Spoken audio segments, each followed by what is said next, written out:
Maravilha. Ó, a gente tem falado muito sobre conteúdo, né? Nós vamos dar início daqui a pouquinho ao nosso ciclo de palestras, né? Hoje nós vamos ter a palestra do André Aguirre e muitos conteúdos técnicos sendo trazidos. E eu tenho comigo aqui diretora administrativa da Bela Agrícola, Rebeca Lins, que vai falar um pouquinho sobre o conteúdo passado internamente. Como que a equipe recebe esses conteúdos? Bom dia, seja bem-vinda. Bom dia, Paulo.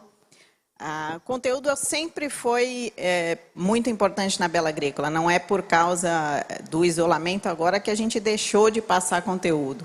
A equipe inteira tem treinamento. Nós tivemos aqui, nesses últimos dias, o Acelera Digital. Tivemos aí mais de 200 colaboradores. Toda a equipe comercial está sendo treinada para atender você, produtor. Nós temos a equipe dos silos também treinadas para cuidar do seu grão, para que o recebimento seja feito dentro de todos os padrões de qualidade, de segurança. A Bela Agrícola já tem um portal digital, é o Portal Tech, onde todos os treinamentos que são digitais são passados para todos os colaboradores, e a gente vai expandir cada vez mais. A nossa intenção é investir cada vez mais em tecnologia para que o conteúdo e o conhecimento chegue a todas as pontas da Bela Agrícola. Maravilha. Lembrando, complementando o que a Rebeca falou, a Bela Agrícola sempre investiu muito em pessoas, né, Rebeca? Em treinamento, em capacitação, para que nós, como colaboradores, todas as pessoas envolvidas cresçam profissionalmente e possam atender com melhor qualidade, com melhor afinco, vocês que estão aí na ponta. Maravilha. Rebeca, obrigado pela participação. Fique com a gente aqui para a gente dar início à nossa palestra de agora de manhã. Eu queria saber se o André já está conectado com a gente. Vamos aguardar o ok da produção. Ele já está conectado? Nós tínhamos até a vinheta, mas a gente já chamou, ele já apareceu ali. Posso bater um papo com ele aqui, produção? Pode sim? Tudo bom, André? Bom dia. Bom dia, pessoal. Maravilha. Me ouve bem? Sim, perfeitamente. Maravilha. Então você quem vai dar início ao nosso circuito de palestras, a palestra da manhã fica por sua conta. O André Aguirre, ele é engenheiro agrônomo e mestre na área de fertilidade do solo e nutrição das plantas. Aí é com você. Muito obrigado. Nós estamos aqui assistindo antenadinho o seu conteúdo e os seus conhecimentos, viu? André, seja bem-vindo. Obrigado. Seja bem-vindo novamente aí à Bela Agrícola. É sempre um prazer ter você aí abrilhantando os nossos eventos. E fique à vontade, a palavra é sua aí, com todo o conhecimento. O prazer é todo meu, muito obrigado pelo convite feito pela Bela Agrícola. É um prazer novamente estar aqui com vocês de uma forma digital. Logo em breve a gente acredita que vai estar presente. Maravilha. Viu, nós estamos à distância, mas o conhecimento não tem distância, então não tem problema. Vamos em frente. Exato. Vamos lá, a bola André. é sua. Sejam bem-vindos, pessoal, obrigado pelo convite. É um prazer imenso estar aí com vocês novamente para falar de um assunto que eu praticamente gosto muito, que é a parte de milho e a evolução dos processos agrícolas, principalmente na região do Paraná, onde a segunda safra se iniciou juntamente com o Mato Grosso do Sul. Nós iremos falar sobre o manejo, essa análise do sistema produtivo, mais uma vez, é bastante importante o momento, né? Nós temos aí uma previsão já pela Conab, nós vamos falar alguma coisa. O assunto é diverso, nós temos uma limitação de tempo para não atrapalhar os demais colegas, então a gente vai tentar ser o mais objetivo possível. Então, mais uma vez, muito obrigado, e a gente começa. Em sequência, nós vamos falar sobre o conteúdo, nós vamos falar sobre a evolução desses sistemas, época de plantio, que é uma estratégia fantástica para a gente destrinchar como vai ser a nossa tecnologia, o que a gente vai adotar para produzir, etc. A gente vai trazer experiência de alguns agricultores do Norte do Paraná, sul de São Paulo, e alguma coisa do MS que está acontecendo nesse exato momento. Nós vamos falar sobre adubação e nutrição, lamentavelmente uma restrição de tempo, a gente vai dar uns toques principais. Já foi falado bastante de controle de pragas e doenças, nós vamos tentar falar alguns pontos principais, dos desafios que nós temos e as considerações finais. Na evolução do sistema, se nós observarmos o gráfico desse slide próximo, nós vamos verificar que a Conab já soltou em junho agora uma previsão de produtividade média brasileira de 90 sacos por hectare, isso vai dar algo em torno dos seus 217, 218 sacos por alqueire. O Paraná vai ter uma queda em relação ao ano passado, que foi de 200, próximo a 240 sacos por alqueire, e vai voltar para os patamares aí, provavelmente 200 e poucos sacos por alqueire, né? Então nós temos uma evolução do processo, né?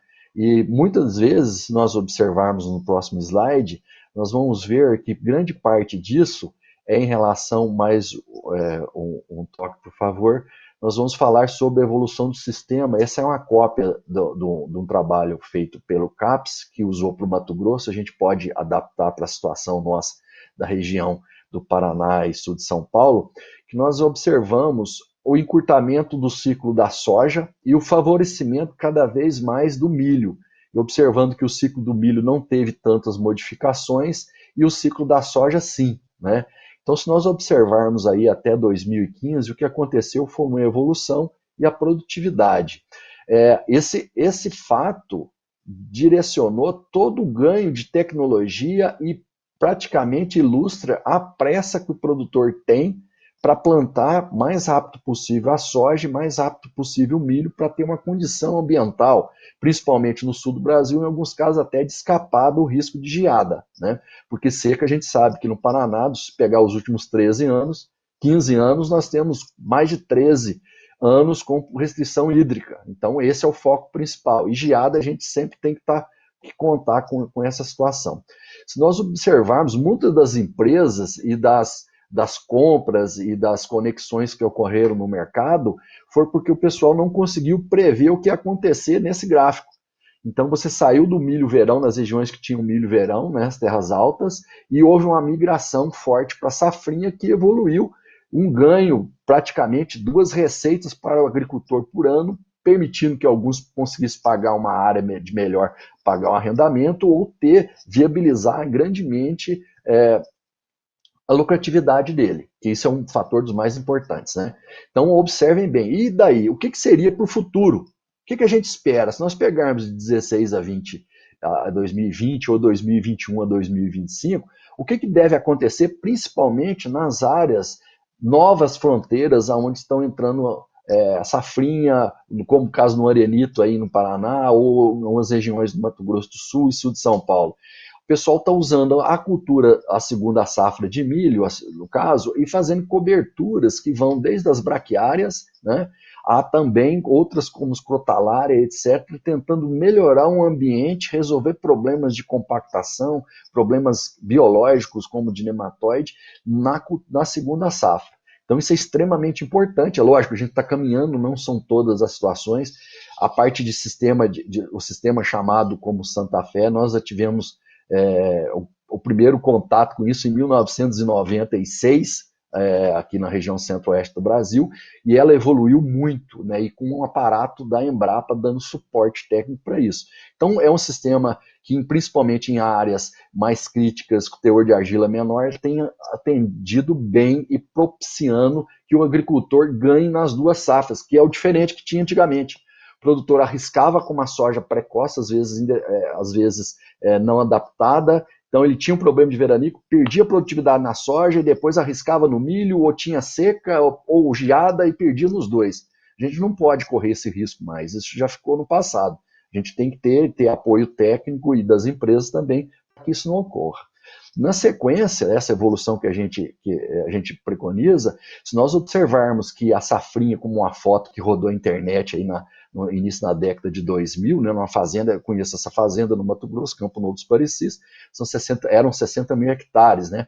E isso, se a gente olhar na sequência agora, produtores pequenos na região do sul de Minas já fazem. Se vocês observarem, a colhedeira está jogando palha no contrapeso do trator que a plantadeira atrás, né? Então isso praticamente tomou a dimensão e fez o agro se tornar cada vez mais forte. E para isso nós temos que entender. Então a primeira coisa é saber que se eu tenho uma soja precoce e um milho safrinha, isso está na mesma época de distribuição de chuva. Então eu tenho que entender tudo quando eu vou trabalhar em manejo de pragas, em manejo de nutrição, isso tem que estar tudo no mesmo sistema. Olha só, se vocês observarem, o saudoso Tadashi, né, que Deus o tenha, em 2000 nós tivemos um evento no Cerrado participando junto, e eu trabalhava numa multinacional de sementes, e o que acontecia? Ele chegou e falou, vamos fazer um trabalho para estudar que, dependendo da palhada do milho, verão, na época não se falava em safrinha, dependendo da época aqui no Cerrado, da palhada do milho, eu vou ter mais ou menos doenças de final de ciclo na soja. Isso, 1 ano de diferença. Você imagina na situação e na oportunidade que nós temos plantando praticamente, daqui um pouco a gente vai estar colhendo o milho safrinha, daqui um pouquinho a gente vai vir com uma soja bem precoce. Então tem toda a integração, a gente tem que entender todo o sistema, controle de pragas, né? Você vê o quanto a transgenia está vindo para ajudar o produtor, mas em contrapartida, uma unanimidade que existe é que quanto mais transgenia a gente coloca numa cultivar de soja ou num híbrido de milho, mais a gente torna vulnerabilidade a principalmente insetos sugadores. Olha o que está acontecendo.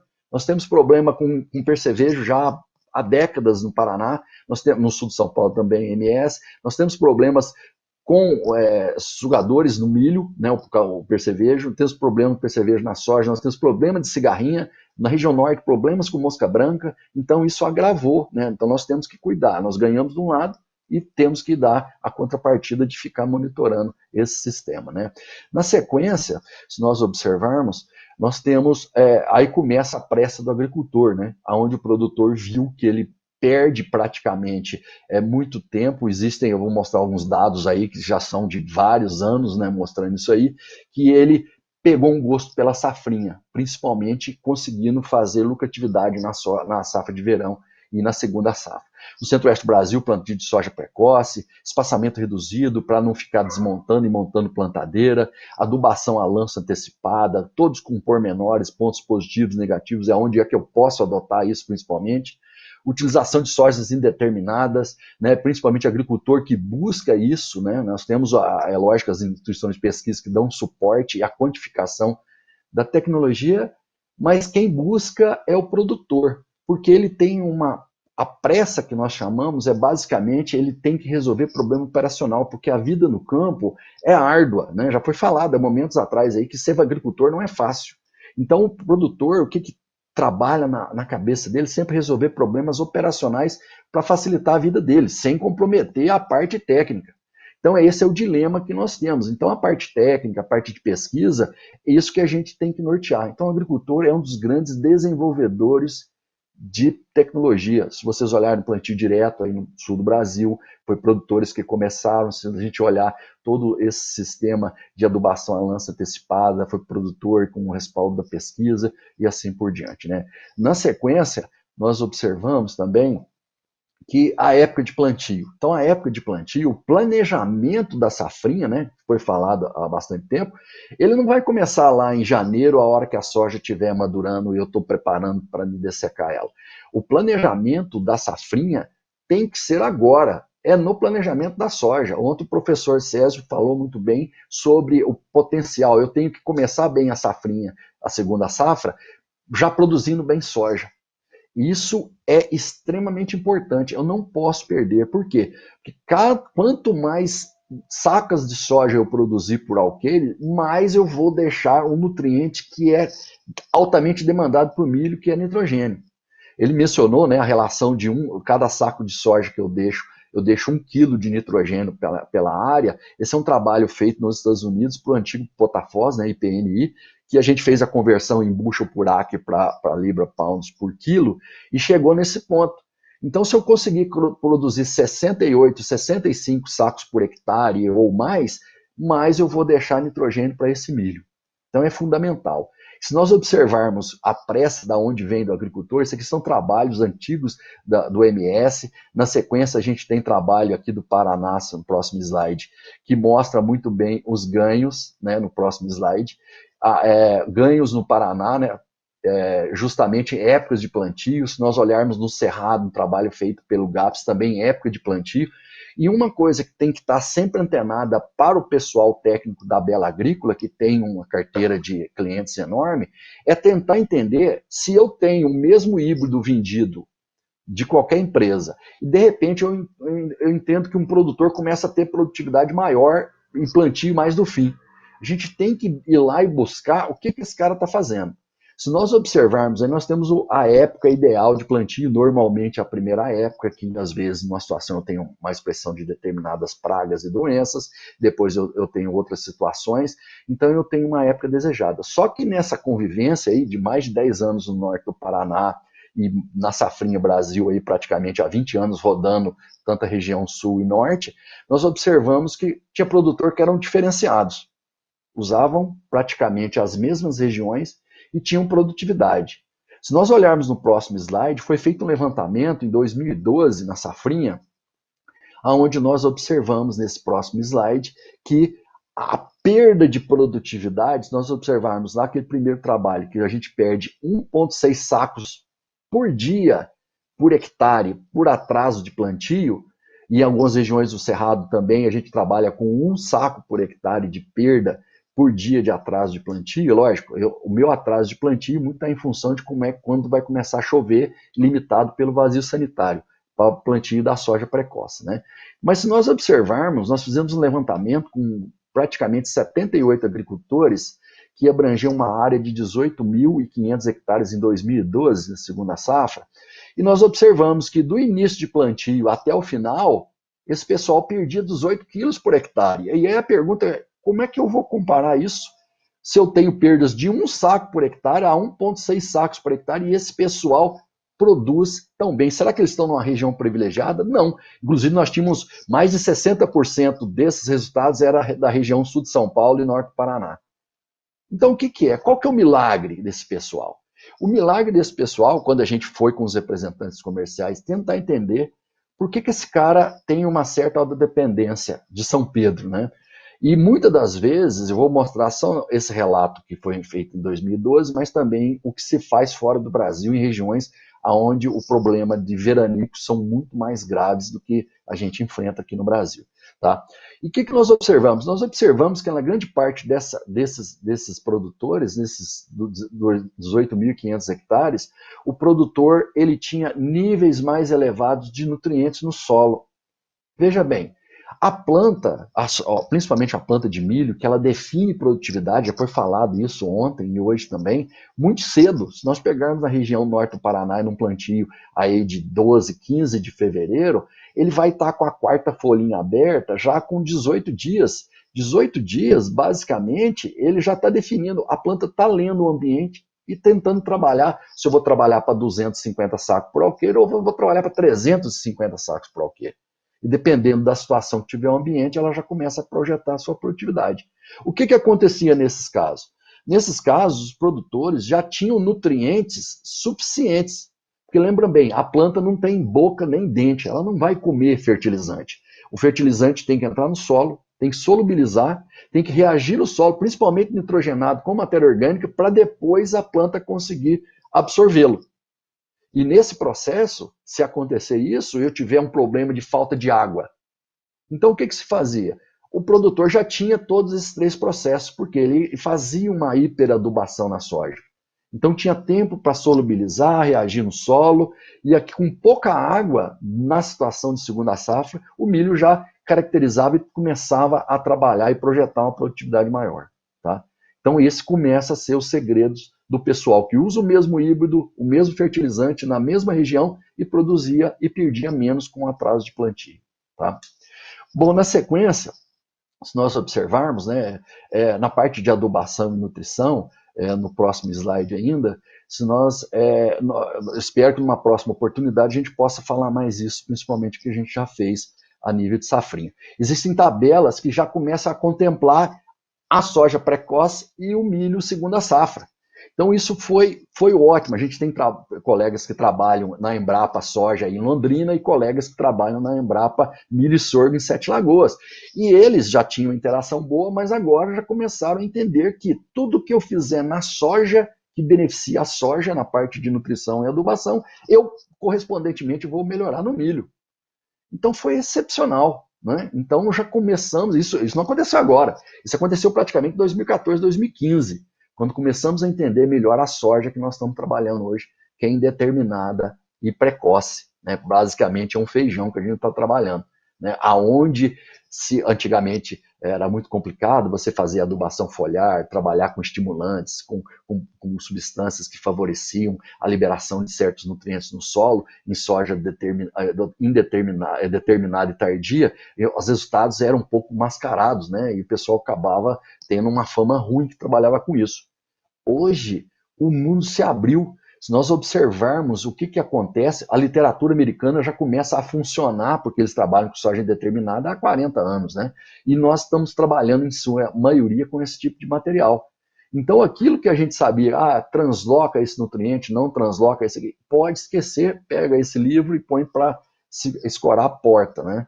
Porque mudou totalmente. Só o benedito cálcio, né? Que ele não tem conversa, esse cálcio tem que estar no solo, no suco de plantio ali, a disponibilidade, não tem negócio com ele. E o milho responde muito bem a cálcio e a magnésio. Né? O pessoal que trabalha com agricultura de precisão, que faz os mapas de colheita e traçar uma correlação com fertilizantes, sabe muito bem disso, que você não consegue conversar o mapa de colheita de soja nem de milho. Por quê? Porque a soja tem uma resposta altíssima para potássio. E milho mais ligado a cálcio e magnésio, né? Então, dificilmente você vai ter na mesma área, onde é um ponto de manejo de alta produtividade de milho e soja, serem os mesmos. Então, a gente tem que entender isso aí e respeitar, né? É muito interessante o trabalho feito pela Embrapa, porque a região norte do Paraná, sul de São Paulo, de terras extremamente férteis, né? Só que com o processo de extração de 2 safras por ano, produzindo altos volumes de sacas de soja no verão e na segunda safra, o solo não é que ele empobreceu, mas ele não tem a mesma dinâmica de liberação de nutrientes, principalmente potássio. Então eu tenho que estar atento. A atividade de alguns micro-organismos são fantásticas, estão mostrando isso aí, mas também a adubação foliar, que muda completamente, sai de uma caracterização não muito boa e hoje já são praticamente uma estratégia fantástica para o produtor ativar essa soja precoce e esse milho na segunda safra. Na sequência, se nós observarmos, já falando um pouco desse trabalho da Embrapa, nós observamos que a coluna laranja é a soja e a coluna verdinha é o milho segunda safra, né?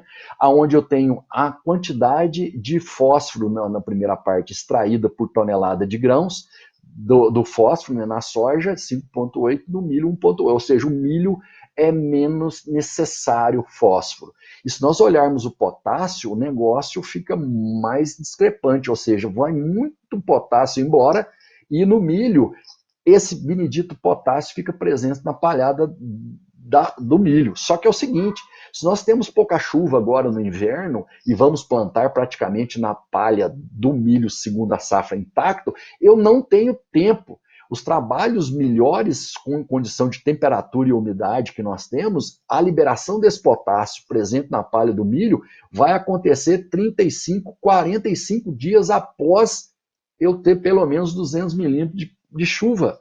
Ou seja, às vezes a soja já definiu produtividade, então não posso contar muito com esse potássio que está vindo aí do milho. Os valores para quem vem em cima de trigo são diferentes, a gente não vai falar nesse momento, tá? Então eu tenho que estar antenado para essa situação, se está chovendo mais ou menos, se eu vou ter disponibilidade desse potássio. Na sequência, se nós observarmos agora, a gente vai falar um pouco sobre adubação nitrogenada, que além de ser um valor importante para o milho segunda safra, nós temos também que ele, sem dúvida nenhuma, é um dos pontos mais pesados no custo de produção. Tá? Então eu consigo, como é que eu vou saber? Se eu estou plantando no início, que eu tenho um potencial de produtividade boa, no meio da época de plantio ou no final, e isso varia com a região. Né? Recebi várias análises de solo da região de atuação da Bela Agrícola e é uma diversidade tremenda. Eu fiquei com receio de tentar montar alguma coisa do que eu já tinha há 7, 8 anos atrás, né? Porque a diversidade é muito grande. Você parte por granito, parte para solos com fertilidade alta, CTC alta. Então vamos concentrar aqui na parte de adubação. Bom, nós já falamos que em média um saco de milho eu vou precisar de 1 kg de nitrogênio, tá? E essa conta não muda. Se nós observarmos que a maioria dos trabalhos eu preciso de 20 quilos de nitrogênio para 1 tonelada, os trabalhos mais recentes que ainda não foram publicados, eu tenho materiais com alta eficácia necessitando de 1,2 quilos de nitrogênio para produzir 1 tonelada. Dividindo 17,2 quilos por 16,6, que são sacos de 60 quilos por tonelada, eu tenho basicamente 1 para 1. Então eu preciso de 1 kg de nitrogênio para 1 kg. Então como é que eu vou saber a minha eficiência? A minha eficiência é fácil. Se eu chegar hoje para analisar, a pergunta da safra passada, que foi em algumas regiões foi uma safra muito boa, a segunda safra. Quanto de nitrogênio eu coloquei entre plantio e cobertura e quanto que eu produzi? Se eu dividir quantidade de nitrogênio por sacos por hectare, né, posso usar alqueire também, quilograma por alqueire e por sacos por alqueire. Se eu dividir essa conta, eu fiz um exemplo aqui, produzindo 123 sacos por hectare e gastei 90 quilos. Eu estou com um gasto de mineral de 730 gramas para produzir um saco. Tá? Só para a gente observar e medir eficiência, né? Alguns produtores do Mato Grosso gastam 400 gramas por saco produzido. Se nós observarmos do primeiro plantio ao último plantio, nos últimos plantios, que a condição de seca vai piorando, eu vou gastando mais nitrogênio para produzir um saco. Então eu já vou tendo uma ideia de que eu vou ser o meu planejamento. Como é que eu faço planejamento de nitrogênio? Eu acabei de plantar soja, já tenho ideia de quando que eu vou colher, quando é que eu vou plantar a segunda safra, e vou fazer a conta. Então essa conta, e principalmente para a gente, quando vai treinar representantes comerciais de empresas como a Bela ou outros multinacionais, esse é um número para chegar para o produtor para saber o quanto que eu consigo ajudá-lo. No verão, para quem sobrou do verão, eu gasto 0,85 a 0,9 quilos de nitrogênio para produzir um saco. Só que tem gente que consegue produzir mais, mesmo plantando em cima de palhada de trigo, com 0,7, melhor do que a situação de quem está plantando em cima de soja. Então essa é uma conta muito interessante. Se nós observarmos aí a média de produtividade, aí, nós fizemos um levantamento onde nós pegamos o verão com praticamente 10 mil hectares, 70 produtores que estavam produzindo bem, uma média de produtividade de mais de 200 sacos por hectare. Olha o consumo de nitrogênio que ele tem. Tá? E nós pegamos essa mesma safrinha que eu mostrei em 2012, a média do pessoal de 140 sacos por hectare em 18.500 hectares, o consumo deles é de 0,67 kg de nitrogênio por hectare. Aí a pergunta, como é que esse pessoal consegue fazer isso? São aplicações antecipadas de nitrogênio, são nitrogênios protegidos devido à situação do ambiente, às vezes, como foi feita propaganda agora há pouco aí. Nitrogênio protegido eu tenho que jogar antes, porque ele é protegido para proteger o nutriente com relação ao ambiente. Tá? Então, o milho precisa de enxergar esse nutriente aí fortemente a partir do 18º dia de plantado na região norte do Paraná. Então eu tenho que estar antenado com isso aí. Eficiência, aí adubação foliar, principalmente nos milhos das últimas épocas, que eu não posso arriscar muito, porque a situação sul do Brasil e sul de São Paulo, ou eu tenho problema de seca, que é a maior frequência, ou eu posso, infelizmente, ter um problema de geada. Então eu tenho que saber direitinho dosar híbrido, época de plantio, etc. Então é uma jogada que a gente tem que planejar, mesmo com o técnico, com o consultor, né, o produtor, para não errar, para tentar acertar. Esse ano, por exemplo, nós tivemos a região extremo norte com muita chuva, nós trabalhamos com população mais alta. No estado de Goiás e Minas, nós já tínhamos uma previsão de pouca chuva. O que nós fizemos? Nos últimos plantios, nós usamos milho que tinha prolificidade, capacidade de mais de 50% das plantas de ter a segunda espiga. E, lamentavelmente, nós fizemos um ensaio ano passado, e agora, que está com seca. No ano passado não tivemos seca aqui na produtividade de milho segunda safra. E agora a gente consegue quantificar exatamente em vários locais o tanto que isso é benéfico nessa prolificidade, principalmente na estratégia de combater condições mais adversas de clima mais seco. Tá?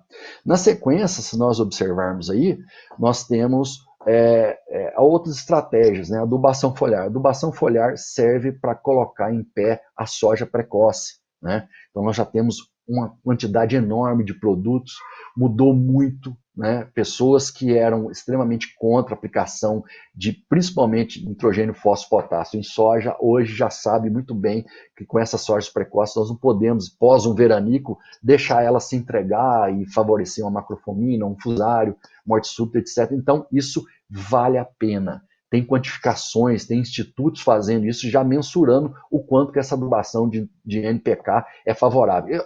Micronutriente eu não vou nem entrar em detalhe, porque a gente já sabe que tem uma resposta alta e a recomendação já vem de muito tempo. Né? E no milho, principalmente, não tem uma cultura mais responsiva a investimento que o milho. Você está com um milho que, por sinal, pegou uma situação de plantio ou coisa parecida, que ele está demorando, ele está com alguma deficiência que a gente consegue verificar, a adubação foliar funciona e funciona muito bem. Tá? Outra situação, né, no caso, relação é uma resposta muito alta com cálcio e magnésio. Cálcio não tem conversa, é no solo mesmo. E quando a gente trabalha com magnésio, a gente pode fazer via foliar, existe uma gama enorme de produtos com magnésio. Né? E um mundo novo promissor. Hoje já as faculdades, as universidades, as instituições já estão observando movimentação de nutriente via folha, né? Nessas sojas, nesse milho. Então, está mudando totalmente, né? A gente poderia falar aí uma manhã toda com relação só à parte nutricional, do tanto que houve as mudanças nos últimos 4 anos e vai continuar sempre, né? Principalmente apoiando o produtor para que ele não tenha frustração de safra. Bom, na sequência, nós temos também a parte de controle de doença. Não tinha como a gente mencionar a parte de cigarrinha, né? É um problema grave. Às vezes a gente fala, nós temos uma situação com maior pressão de cigarrinha no início do plantio, da segunda safra. Isso, na maioria dos casos, é verdade, só que nós já deparamos nos últimos anos com uma situação inversa, um ataque mais tardio e uns sintomas diferenciados, né? Então isso é lamentável porque nós passamos isso em 2014 aqui no Cerrado e o pessoal do Paraná, sul de São Paulo, inclusive estive no Paraguai por causa disso no ano passado, em função de um ataque de cigarrinha, né? Então é um problema sério, só que a gente não pode ter regra, né? A gente tem que organizar a vida do produtor com produtos específicos para ela, mas a gente tem que estar olhando. Se nós olharmos aí os sintomas, né, dos enfesamentos e principalmente da virose, são uma virose e 2 enfesamentos, né, um enfesamento pálido vermelho e uma virose que é o raiado fino. Na sequência do slide, se nós observarmos, nós temos um sintoma mais avançado, que isso ataca como eu tenho problema de plantas mortas antes de granar o milho, vamos assim dizer, espigas xoxas e aparecimento de outras doenças como o fusário. Só o que está acontecendo exatamente agora no Mato Grosso do Sul, que eu espero que não aconteça aí no sul de São Paulo, norte do Paraná. No próximos slides, isso está acontecendo essa semana, tá? Onde nós tivemos um problema, o produtor e a equipe dele me passou esses 2 primeiros slides, o milho verde ali é meu, mas a gente começa a ver danos nas espigas. Você leva para o laboratório, não consegue identificar um patógeno, né? Em muitos dos casos, a gente tem aí de 20% a 30% um ataque muito forte, mais tardio de cigarrinha, tá? Então nós temos que observar que o controle de cigarrinha é até a pré-floração.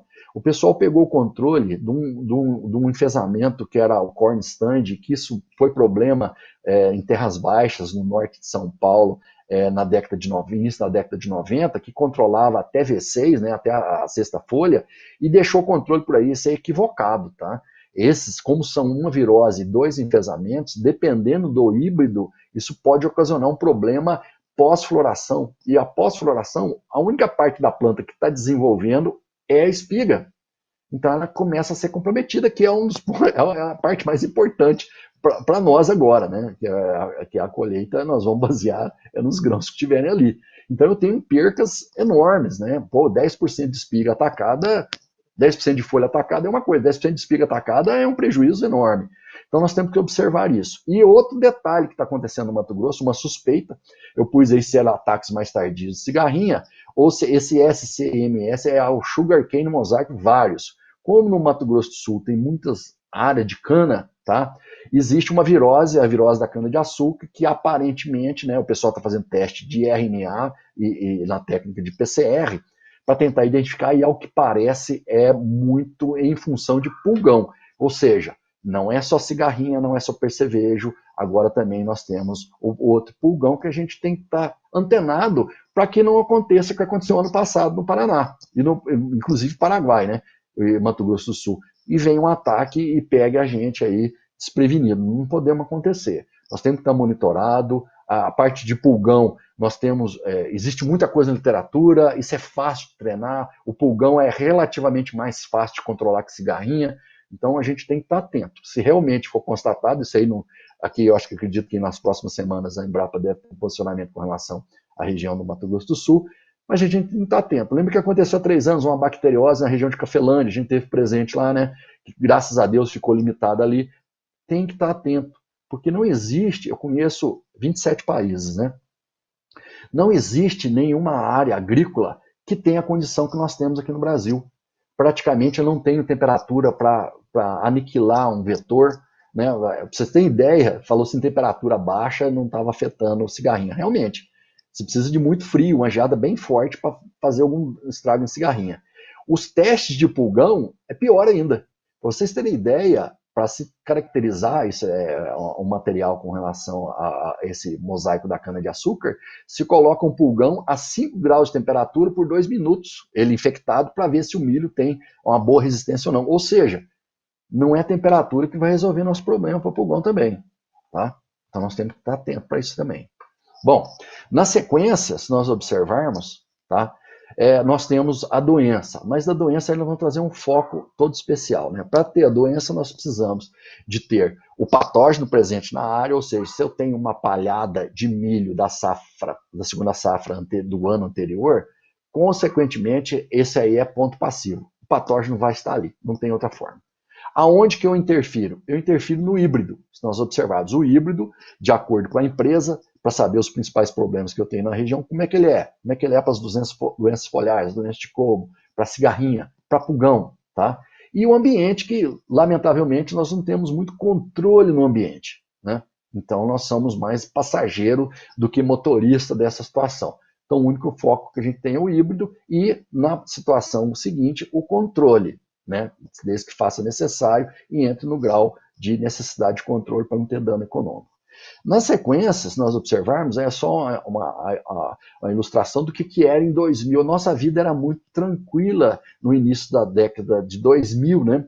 A gente conseguia separar milho de verão, milho de segunda safra, regiões do Brasil, terra alta, terra baixa e sul, região centro-alto, região sul do Paraná e Mato Grosso do Sul, e designar quais seriam as doenças, e em vermelho as doenças mais importantes. Como é que está a situação hoje? Hoje está fácil. Você pega tudo isso aqui, doença de terra alta, terra baixa, verão e segunda safra, põe num liquidificador e bate e pronto, e joga o slide. Ou seja, nós temos condição de ter todas essas doenças que estão no slide aí. Eu trabalho, aqui a gente trabalha com um grupo de produtores também, né? Eu tenho técnicos agrícolas que me ajudam no monitoramento de área, eu tenho modelos matemáticos de previsão de doença, de praga, tenho estações climatológicas. E você sabe o que funciona? Funciona fazer essa molecada acordar cedo e ir para a roça. Não tem outra situação. Não existe modelo matemático para país tropical, principalmente que faz 2 safras seguidas. Isso não existe. Então tem que pôr a turma. Olha só, nós tivemos problema em 2014 de cigarrinha aqui no Cerrado. Ano passado tivemos problema sério na região sul e Paraguai.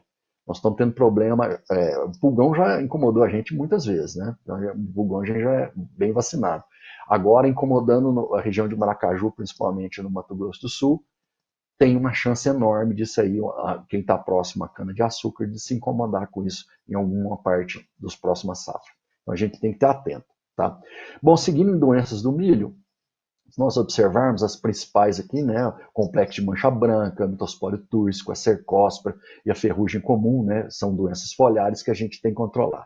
Em seguida, se nós olharmos o próximo slide, tá, a gente está mostrando, eu não vou entrar em detalhe, mas aqui se nós observarmos as principais doenças foliares do milho, nós temos a temperatura ideal e a umidade. Temperatura, eu saio de 14 graus noturna para 30 graus diurna, então eu posso ter quase todas essas temperaturas durante um dia, numa época de julho, por exemplo. Tá? Então não tem como prever. Agora, observem bem a umidade. Então, umidade para mancha foliar é impressionante. Sempre tem que ter para o que a gente chama de período de molhamento, que no caso da maioria das doenças é algo em torno de 10 horas. De folha molhada, o esporo começa a germinar como se fosse uma semente. E aí começa o meu planejamento, a minha eficácia com relação aos fungicidas que foram falados agora há pouco. Né? Na sequência, que eu acho mais importante passar para vocês, se nós observarmos, tá? O próximo slide, nós temos aí à esquerda o milho que está recém-pendoado. Nós temos uma lavoura intermediária ali, já chegando pronto, e nós temos um problema de colmo. Muito bem. O milho sadio que nós temos aí, que está em plena floração, tá? a gente tem que interpretar. Ele vai olhar a roça para olhar a praga e doença e interpretar o milho também. Se nós observarmos ali no centro, a gente vai ver os cabelinhos da espiga aparecendo ali no meio. E se observarmos as folhas abaixo da espiga, o grande papel dela já foi cumprido, que nada mais era do que de que construir essa planta para ela começar no processo reprodutivo. Então, teoricamente, grande finalidade dessas folhas abaixo da espiga já se foram.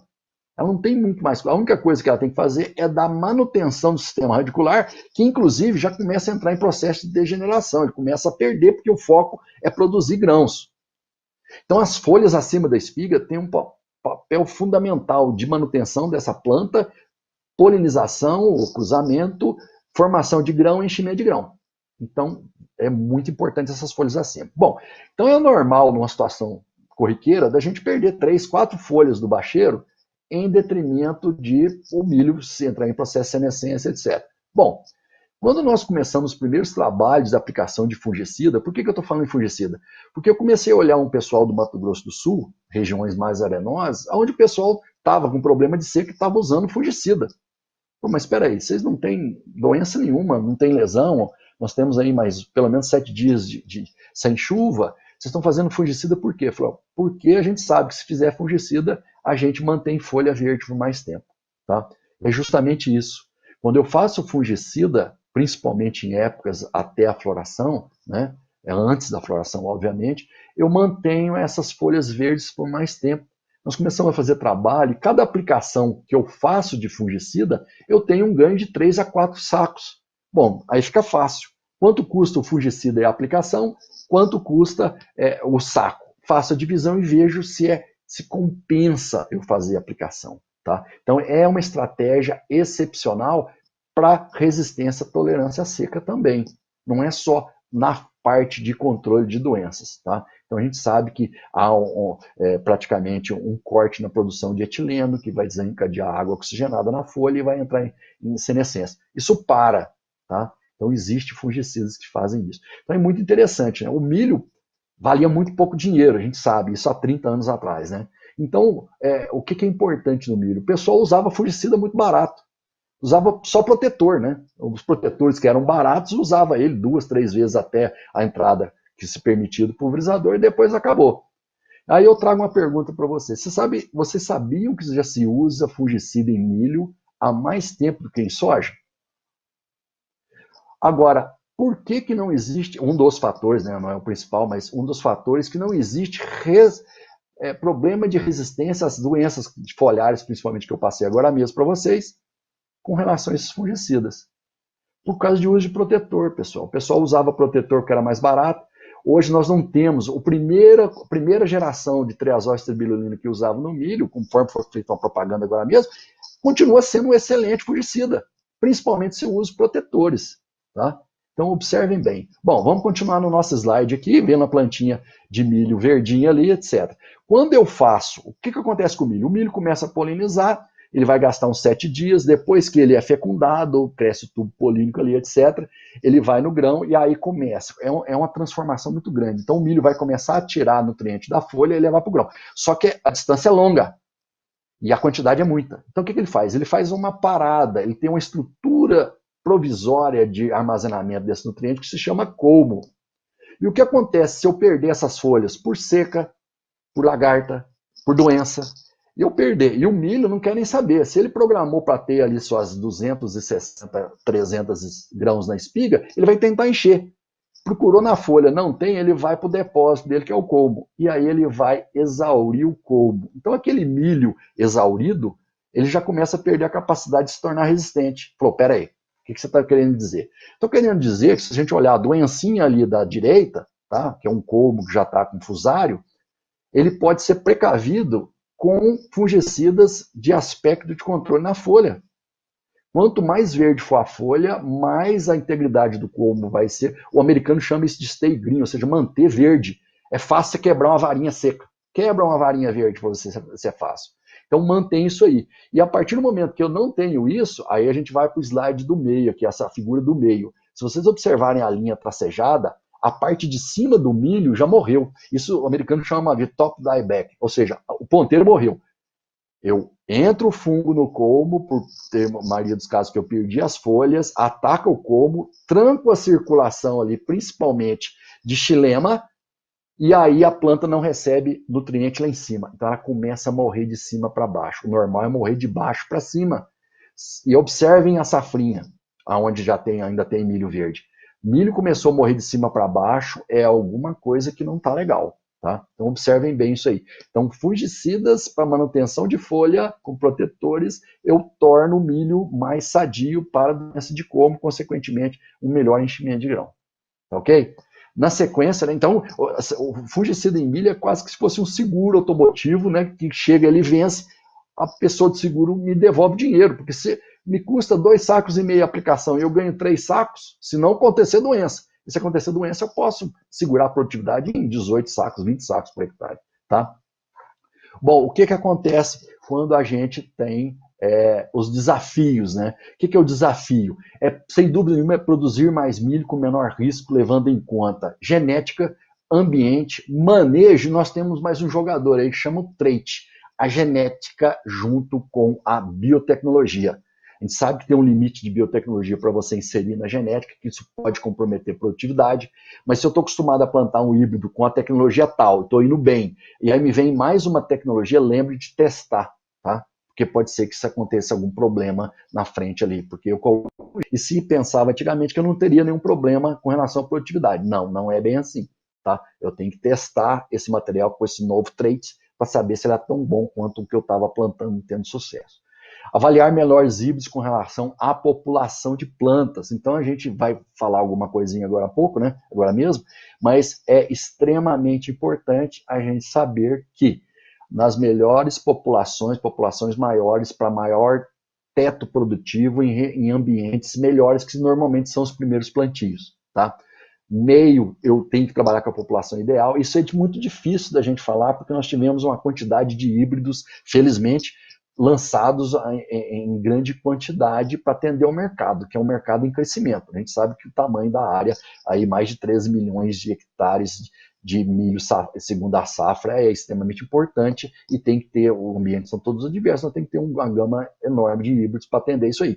Mas eu tenho que estudar isso aí, saber direitinho, principalmente qual é a projeção de clima. Eu vou colher dia 10 de fevereiro, então estou numa época ainda boa. Como é que vai ser o clima para o ano que vem? Então, antigamente a gente não tinha noção nenhuma. Hoje a gente consegue acertar mais. Ela não está 100% de acerto, mas a gente consegue melhorar muito do que estava anteriormente. Né? Antever os problemas, a gente já falou aí, problema de cigarrinha, problema de pulgão, que não é um problema novo, né? A gente não pode trabalhar isso com problemas, são desafios, na verdade. Tá? Porque sempre vai ter problema, gente. A gente tem, e o produtor sabe se converter e transformar isso aí. Olha o que nós estamos passando hoje. Nós estamos passando uma pandemia que praticamente comprometeu o Brasil e o mundo, né? E a agricultura está aí se virando, que é exatamente a essência nossa. Nós somos, conheço esses países todos aí, mais de 27 até passeando, vamos assim dizer, e cada um tem o seu. Os Estados Unidos é tecnologia, a China é manufatura, a parte de recursos humanos e contabilidade é a Índia, mas nós somos produtores de grãos. E nós temos informação, gente. O que dá dó é o produtor tomar prejuízo com cigarrinhos, sendo que há 6 anos atrás a gente apanhou e já tem o know-how bom para fazer isso aí. Mas ser chamado depois que a vaca for pro brejo, aí não adianta muito. Bom, melhorar a disponibilidade de nutrientes, pois o limitante da segunda safra, na maioria dos casos, é o problema de falta de água, né? Felizmente, a geada não tem sido uma frequência tão alta, tá? E na sequência aí, no próximo slide, depois dos desafios, a gente queria mostrar para vocês as considerações finais, né? Dentre elas, das culturas mais plantadas no Brasil, a cultura do milho é a que mais alterou. Lembra que ela saiu do verão, o milho com uma tecnologia totalmente diferente, ela foi para a segunda safra, em algumas situações pegando seca, muita chuva no começo, falta de luz, temperatura no final. Então, felizmente, a genética do milho é uma genética muito boa para a gente fazer isso aí, ele vai adaptar, e eu tenho certeza que daqui a um pouco a gente vai entrar em áreas que até então não tinha esse conceito de fazer uma segunda safra com segurança, né? Esse é que é o mais importante. Né? E a única coisa constante no sistema de produção do milho na segunda safra é a mudança. Nós sempre estamos mudando, temos híbridos novos, temos tecnologias, já temos que antever problemas que aparentemente não eram novos, mas podem acontecer na região nossa, doenças, etc. Temos que monitorar, então não tem uma receita pronta, tá? E no próximo slide, já partindo para a finalização da nossa apresentação, nós tivemos na África, a gente sempre ouviu falar da África do Sul, né? Uma região muito inóspita para a produção de grãos, aonde nós temos uma região de 12% de argila, e o interessante é que a argila lá, eu estou falando de 600 mil hectares nessa situação por mais de 35 anos, tá? Então nós temos uma situação de 600 mil hectares, numa média de 12% de argila, só que a areia lá não é areia de formação, como nós temos no Arenito, como nós temos em algumas regiões da Bahia, etc., aqui no Brasil. A areia lá veio do deserto do Kalahari, de outro país, e se depositou, que nós temos de 2 metros de altura a 11 metros de altura, é as savanas africanas, no caso da África do Sul. Tá? E o produtor está lá tentando plantar. Agora, o que é o mais importante? Com colheitas acima de 120 sacos por hectare. Com 400, 300, ano retrasado, a média foi 392 milímetros, chove janeiro, fevereiro, eles plantam em fevereiro e acabou. Solo arenoso. Tá?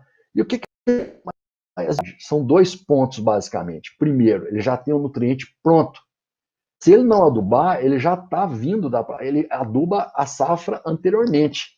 Ou seja, já com pouca chuva, a umidade que tem, já solubilizou fósforo, o potássio já está pronto para ser absorvido, etc., mesmo em solo arenoso.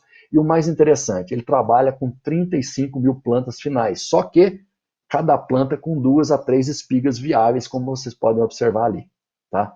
Então o consumo de água é muito menor, o consumo de água chega a ser um pouco mais da metade de água que o milho, na condição nossa do Norte do Paraná, necessitaria para produzir a 120 sacas por hectare.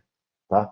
Então, só para pôr minhoca na cabeça, observem isso aí nos últimos plantios. E eu já atendi reclamação nas empresas que eu trabalhei e dei consultoria de problemas de semente ou problemas de chuva, excesso de chuva na fase inicial, ou pragas, percevejo, barriga verde é um caso, que eu tenho certeza que você, produtor ou técnico, ou agrônomo, já viu isso aí, populações de safrinha de 37, 40 mil plantas finais, que chegaram fácil aos 100, aos 240 a 250 sacos por alqueire. Então observem bem, né, isso não são para todas as variedades, não é para toda a situação, mas observem áreas, plantios mais tarde, às vezes materiais mais precoces, para não correr o risco de geada e principalmente ter nutriente necessário para se produzir os 120 sacos por hectare. Bom, pessoal, próximo slide, para a gente finalizar. Finalmente, eu queria agradecer a Bela Agrícola, né, pelo excelente evento e principalmente adequando a situação do momento, a parceria dela para ajudar o Hospital do Câncer em Londrina, e eu gostaria de pedir para o Fernando, né, que entrou em contato comigo, que o cachê que nós vamos receber já seja 100% doado para o Hospital do Câncer em Londrina, porque é um trabalho que todo mundo tem que ajudar.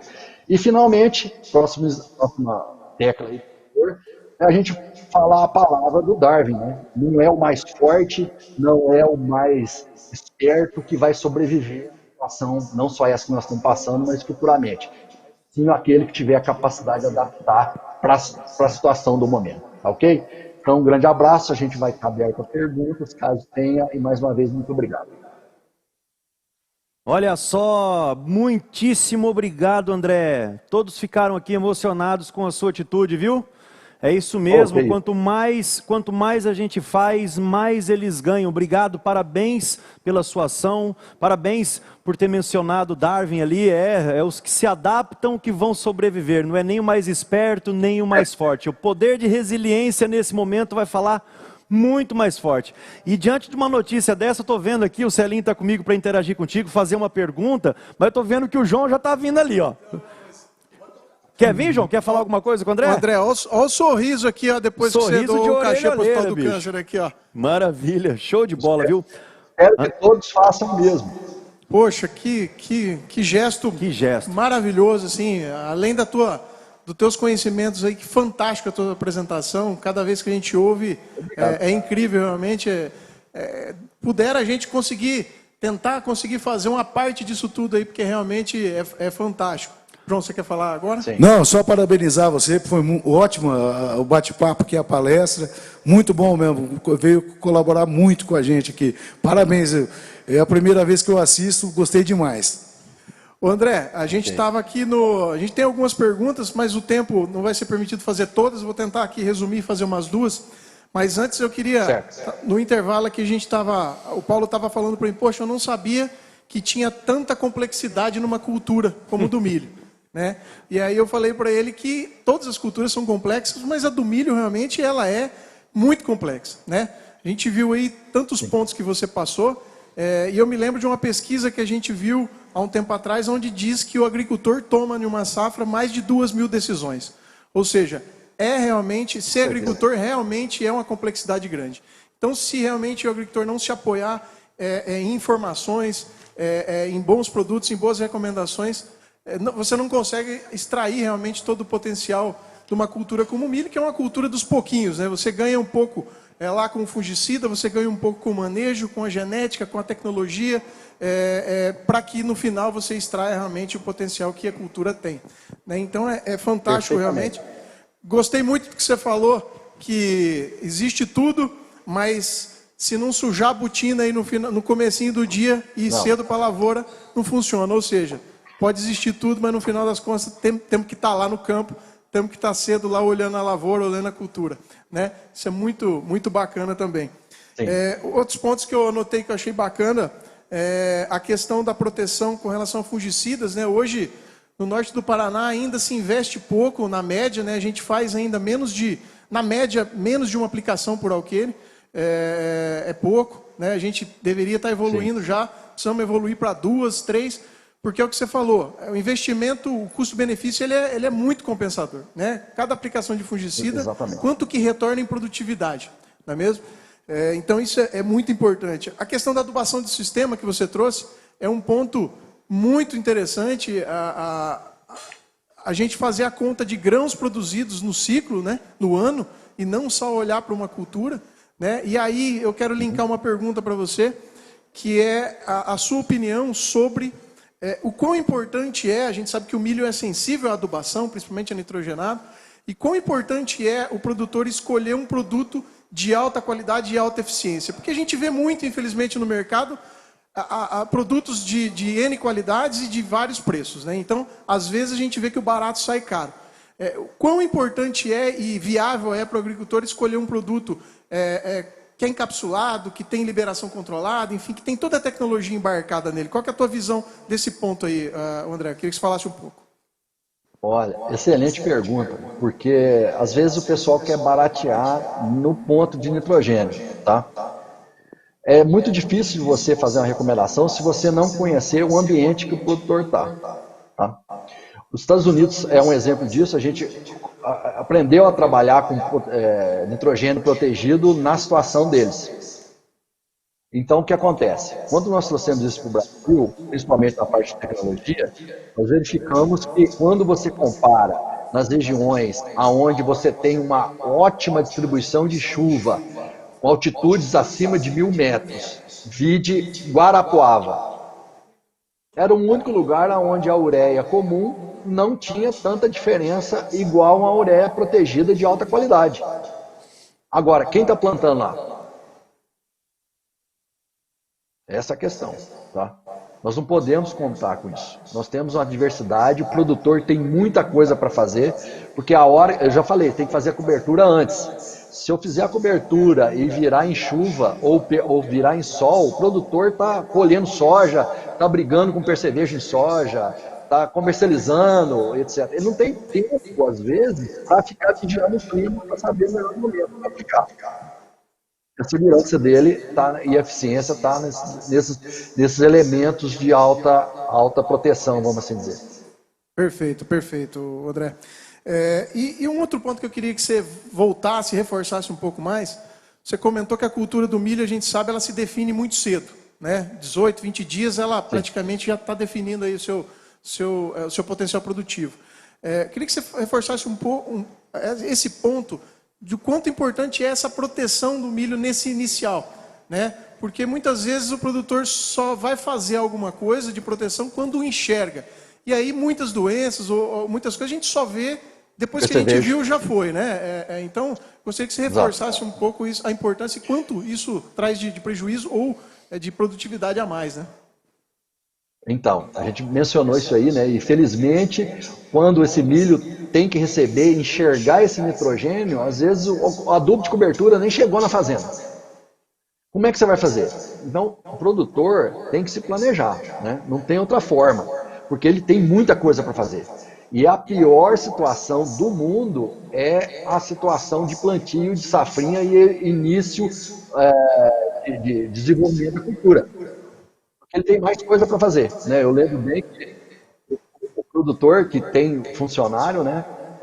O melhor funcionário quando ele está no plantio da soja precoce, está onde? Está em cima da plantadeira, que é o mais importante. E esse melhor funcionário, no plantio da segunda safra, ele está onde? Está na colhedeira de soja. Aquele cara que não servia nem para ser badeco no plantio da soja, é o cara que está plantando milho. Ou que está cuidando do herbicida, da cobertura e etc. Então, não é fácil, a gente sabe disso. Isso aí, no leste-oeste, a situação é a mesma. Então, fechado, trabalhar com um fertilizante protegido, já ficar antes, já saber monitorar a perceveja na soja, né, para não ter que ficar com ele ali na fase inicial. Isso adianta a gente faz trabalho aí em Londrina em cima de perceveja de barriga verde. Não dá bobeira. Eu tenho que estar olhando e fazer planejamento. Não posso tentar chegar lá, em vários casos, conforme você mencionou, milho a cultura dos pouquinhos. Né? Nós escutamos um gaúcho, que foi a região centro-oeste, um amigo nosso, né? Ele falava que o milho é a cultura dos pouquinhos. Por quê? Porque tem uma capacidade, eu já observei 380 qualquer aí no Norte do Paraná. Aí de repente você pergunta, quanto você produziu? Eu produzi 210 qualquer. O que aconteceu? Aí eu plantei um pouquinho mais rápido, eu usei um pouquinho menos de nitrogenado, eu atrasei um pouquinho a aplicação para perceber de barriga verde. Aí você vai tirando uns pouquinhos, 380 para 200 sacos. Perfeito, André. Eu acho que você resume bem aí nessa fala o quanto o milho é sensível aos detalhes, né? André, puxa, infelizmente, a gente tem um monte de perguntas aqui, mas infelizmente a gente está com o tempo bem estourado, mas a gente vai mandar para você na sequência aí para você responder com a gente. E acho que o João... Maravilha. João, você obrigado, André. Obrigado. Obrigado, André. Obrigado, André. Nós vamos despedindo de você. Muito obrigado pela participação, bem informativo. Agradeço em nome da Bela Agrícola e também dos produtores que estão acompanhando. Satisfação. Um abraço. Eu que agradeço. Bom final de evento e um abraço a todos. Maravilha. O João chegou aqui provavelmente para mandar abraço para a equipe que está lá, para os cara, filiais. tem novidades aqui. Aí? Tem? Vamos lá. E eu gostaria de compartilhar com vocês que 1º de maio, parabéns 1º de maio, obrigado aos agricultores de lá, Ivan Monte, mandando o nosso sargento lá, o Ivan, e com a tua equipe, o Everton e o Jefferson, mandando ver lá em 1º de maio, parabéns, caveirada, isso aí, obrigado, clientes de 1º de maio. Falar um pouco aqui também de Sertanópolis, velho de guerra, matando a pau também, o Bert, um abraço pro alemão Bert, outro o Eduardo, o Ayrton Barbieri, o Marcos Paulo e o Michel Marques. Grande abraço, caveirada, pra cima. Obrigado, produtores de Sertanópolis. Outro também que tá bom demais é Nantes, moçada. É, Nantes, velho de guerra. Um grande abraço, Rodrigo. Manda ver aí, fião. Rodrigo Bragante. E a turma lá que tá lá, o Aires, o Gabriel e o João Leandro. É isso aí. Parabéns, obrigado, produtores de Nantes e região. Eu queria dar esse toque aqui. Mas a todo momento você está fazendo isso. Tá bom demais, viu? Tá bom demais, a equipe lá está prontinha para receber o produtor. Prontinha, as filiais estão organizadas dentro das normas, claro. Estamos prontinhos esperando vocês lá para fazer negócio. De uma maneira, de outra, a gente está aptos a fazer negócio com vocês. Todas as filiais. João, é o seguinte, nós vamos chamar o VT dos nossos parceiros e apoiadores. Assim que a gente voltar, a gente vai ter a presença do Rodrigo, que vai estar conversando com o Celinho a respeito das tendências do mercado, fazendo uma análise no nosso momento do mercado. Maravilha? E vamos aproveitar que acho que o Flávio está aí também para participar desse... Fechou. O Flávio vai estar com a gente aqui também. Maravilha. Isso. Roda o VT. Para cada etapa de desenvolvimento do seu mineral, uma nutrição adequada. Com Yaramila, mais produtividade e rentabilidade. Para cada solo e clima, uma nutrição única. Com Yarabela, mais rendimento operacional. Para cada espiga, mais enchimento de grãos. Com Yaravita, mais milho na sua lavoura. Mais maíz, mais conhecimento em nutrição. Mais equilíbrio na lavoura. O olhar cuidadoso de quem vive o dia a dia da lavoura tem um verdadeiro aliado, DeKalb. Marca pioneira em melhoramento genético, conta com os maiores especialistas no desenvolvimento de novos híbridos e tecnologias. Inovamos e nos reinventamos constantemente, criando híbridos de máximo potencial produtivo, totalmente adaptados à realidade de cada agricultor. Estamos ao lado dos produtores que buscam desafiar seus próprios limites de produtividade, safra após safra. Assim é a experiência DeKalb. A mais alta performance, as mais avançadas tecnologias, suporte na melhor decisão técnica para cada realidade. DeKalb, tecnologia a serviço da sua produtividade. Na caçada contra as invasoras, a melhor defesa é o ataque do verdadeiro as do controle. Crucial é o mais veloz, graças à exclusiva tecnologia duplo sal. E deixa que chova. Após 1 hora, a chuva não interfere no desempenho. Crucial é o glifosato líquido mais concentrado no mercado e comprovadamente o mais veloz no controle das plantas daninhas. Sumitomo Chemical. Atenção, produto perigoso de uso agrícola. Consulte um agrônomo. Venda sob receituário. Leia o rótulo e a bula.